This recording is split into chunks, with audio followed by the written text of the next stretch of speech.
Hello, നമസ്കാരമുണ്ട്.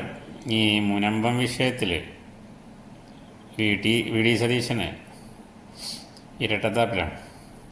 അദ്ദേഹം പറയുന്നത് വഖഫ് ഭൂമിയല്ല എന്ന് പറഞ്ഞു. അത് കേട്ട കെ എം ഷാജി പറയുന്നു അത് വഖഫ് ഭൂമിയാണ് എന്ന്. അതിനെ പിന്താങ്ങിയിട്ട് എം കെ മുനീറും. അപ്പോൾ കുഞ്ഞാലിക്കുട്ടി പറയണു അത് ഏകപക്ഷീയമായിട്ട് ഒരു അഭിപ്രായം പറയണ ആരെയും നിയമിച്ചിട്ടില്ല എന്നുള്ള. ആകപ്പാടെ ഒരു കൂട്ടക്കലാശമായിട്ടാണ്. ഏതായാലും ഈ വിഷയത്തിൽ അവരുടെ UDF-ൻ്റെ വിവിധ നേതാക്കളുടെ അഭിപ്രായങ്ങളൊന്ന് നമുക്കൊന്ന് ശ്രദ്ധിച്ചു നോക്കാം. മുനമ്പം വിഷയം വളരെ വ്യക്തമാണ്. ഞങ്ങൾ പറഞ്ഞു അത് വഖഫ് ഭൂമിയല്ല. ലീഗിന്റെ നിലപാട് ഉറച്ച നിലപാടാണ്. അത് മുസ്ലിം സംഘടനയുടെ നിലപാടാണ്, മുസ്ലിം ലീഗിന്റെ നിലപാട്.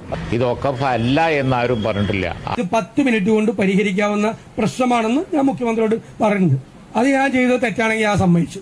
ആ തെറ്റ് ഞാൻ ഇനി ആവർത്തിക്കും. പ്രതിപക്ഷ നേതാവെന്ന് മാത്രമല്ല ആരായിരുന്നാലും ഇത് വഖഫ് സ്വത്തല്ല എന്ന് പറയുന്നത് ശരിയല്ലെന്നാണ് ഞങ്ങൾ പറഞ്ഞിട്ടുള്ളത്. പ്രതിപക്ഷ നേതാവ് പറഞ്ഞു, അദ്ദേഹത്തിന്റെ അഭിപ്രായം പറഞ്ഞു, അത് വഖഫ് ഭൂമിയല്ല.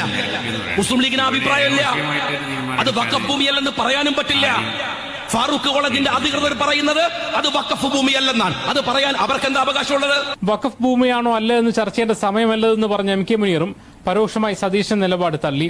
വഖഫ് ഭൂമിയാണോ അല്ലേ എന്നുള്ളത് ഈ ഘട്ടത്തിൽ ഒരു വ്യക്തമായിട്ടുള്ള നിലപാട് സ്വീകരിക്കാനുള്ള സമയം ആയിട്ടില്ല. പൂരം കലക്കി BJP-യെ ജയിപ്പിക്കാൻ വിചാരിച്ചതുപോലെ കേരളത്തിൽ ഒരു BJP-ക്ക് സ്പേസ് ഉണ്ടാക്കി കൊടുക്കാൻ ഈ ഗവൺമെന്റ് ശ്രമിക്കുക. ഈ വിഷയം നിയമസഭയിൽ വന്നിട്ടുണ്ട് ഷിജു.